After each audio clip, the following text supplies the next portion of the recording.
Ladies and gentlemen, welcome back to Driven Wyld. Today we are talking about Doordash drivers must be making bank. Viewers defend Doordash driver who showed up in a CyberTruck.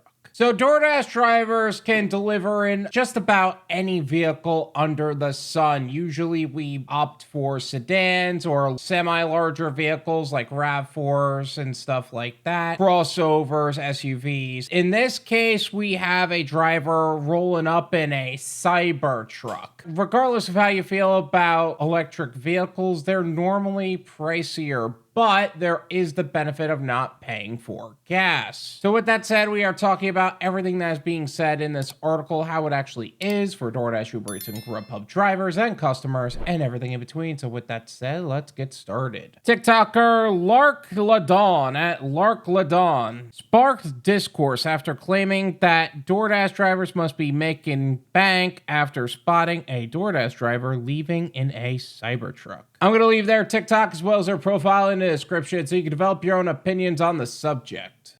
Doordash drivers must be making a killing. $120,000 vehicle doing DoorDash. I've seen it all. Okay, regardless of how much the vehicle costs, and yes, it is very much a more expensive vehicle and may not actually be suited for gig work, to be honest, but there is the point to be said that DoorDash drivers in a lot of cases are entrepreneurs. They're people who are building something outside of the gig economy, because the gig economy is an income bridge to what would be a long-term goal and not the goal. This just happens to be a way to make money in the interim. The CyberTruck, a battery electric pickup truck built by Tesla, hit the market in 2023 with a price tag exceeding $100,000. Now, here's the other thing about that. You're probably saving a lot on gas, but there is also the other point of, because you're saving a lot on gas, the insurance is going to be different and all of these other challenges that come with electric vehicles, being that they need to be charged all the time and driving down the road can be 25% of the battery. So this may not be the most financially fit for gig workers, but does that mean that person is just a DoorDash driver? Probably. That said, if you own a CyberTruck and you roll up to a rundown apartment at the end of every day, you're just broke at a different level. The viral video has 30,000 views and hundreds of comments, with many viewers defending the DoorDash driver. They argue that just because someone works for DoorDash doesn't mean they can't afford a $100,000 vehicle. The things you do for content, huh?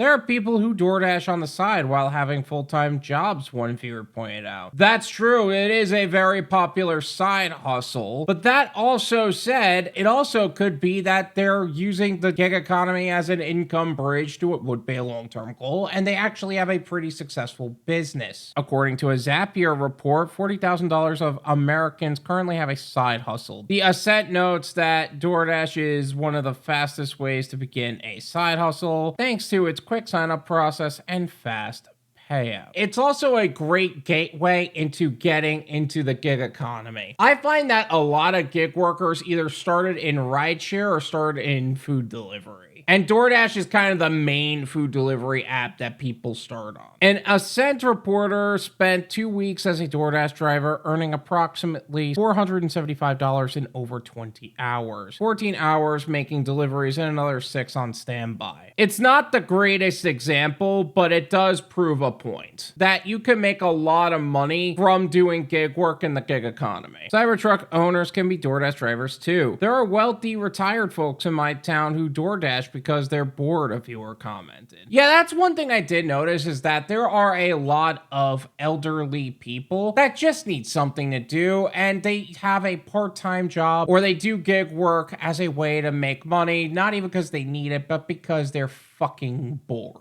I'll tell you what, I don't care how much money I make. If I'm not stimulating my mind in some way, it's gonna go numb. Another added, make 100 a day dashing for 10 days a month and your payment is covered. That also assumes that you got volume enough to cover that, but yeah. Some viewers critiqued Lank's assumptions about DoorDash drivers. So, do you have to be a certain type of person to do DoorDash? One asked. Imagine making an observation about someone delivering a DoorDash order and driving a nicer car, and then someone says that they need to be a certain type of person. I'll tell you what, it's those kind of people that would look at someone's property and think, well, obviously you don't need me to tip you. You seem to be doing just fine without it. And yet that's just not the case at all. That's why I prefer to just drive a normal, like, Toyota RAV4. There was somebody who wrote a comment in one of my videos saying that it's cope that I don't want a supercar or anything like that. Do you know how much maintenance goes into having a supercar? Do you know how much stress comes from having a supercar? I'll tell you what, I remember one of my friends actually just became a lawyer, or at least when they became a lawyer, and they got their first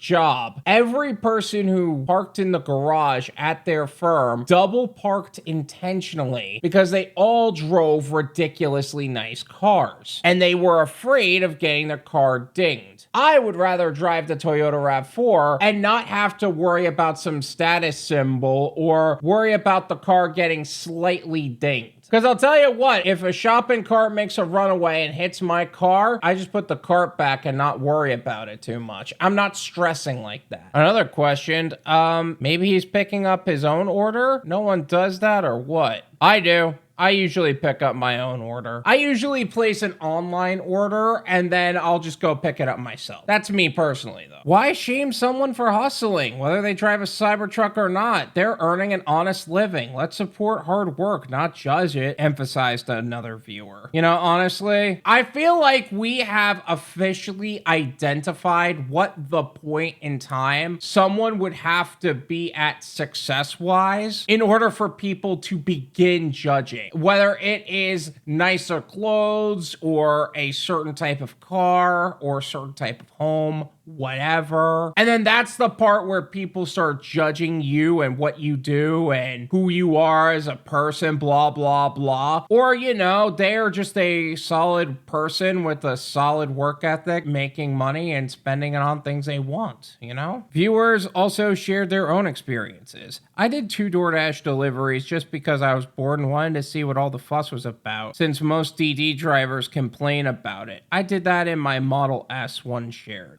Tesla Model S. Okay. I feel like a lot of people would complain about it because they're not truly experienced enough in certain areas, like saying no to orders or waiting patiently for a good order and diversifying their gig portfolio, etc. But that is something that they need to work on, something that you can accomplish in my Driven Wyld Discord server, an exclusive Discord server dedicated to helping gig workers diversify their gig portfolio, develop exit strategies, and provide benefits that are exclusive to gig workers and their personal needs. Another added, I drive a Range Rover and once in a blue moon, I do some DoorDash. What's the problem? The problem is that you have a Range Rover and the person judging you doesn't. And now that person is going to see your position of success and justify whatever crappy behavior they're going to do. Because I tell you what, someone like that may or may not choose to tip their drivers after that. This is my opinion. It's worth what you pay for it. None of you pay me. There you go. I wouldn't go as far as saying all DoorDash drivers make bank. I would go as far as saying that DoorDash is a very popular side hustle that is very flexible, and you are able to do a lot more with DoorDash than most people give credit for. That said, however, I don't know if her intention was based out of judgment or just surprised and wanting to make a TikTok about it, but either way, does that mean that anybody and everybody can do DoorDash in a nice nice car? No. I would personally prefer a older car. That's just me. You can absolutely make a solid amount of money with DoorDash and a lot of these different gig apps. That said, I wouldn't be solely dependent on one gig app. I would assume, based on this guy's ownership of a Tesla of any kind, that he either has a well-diversified gig portfolio or an exit strategy. Something that is going to make him a source of income outside of his current occupation. Or maybe DoorDash is one of the many sources of income that he has because he's hustling. Either way, I wouldn't judge him on any of this stuff. I think it is a display of solid work ethic that, regardless of the level of success he may or may not have, he is always looking to make income. So get that bread, kid. Thank you so much for watching. I really appreciate it. As always, make sure to hit the like button, subscribe if you're new, and I'll see you guys next time. Peace.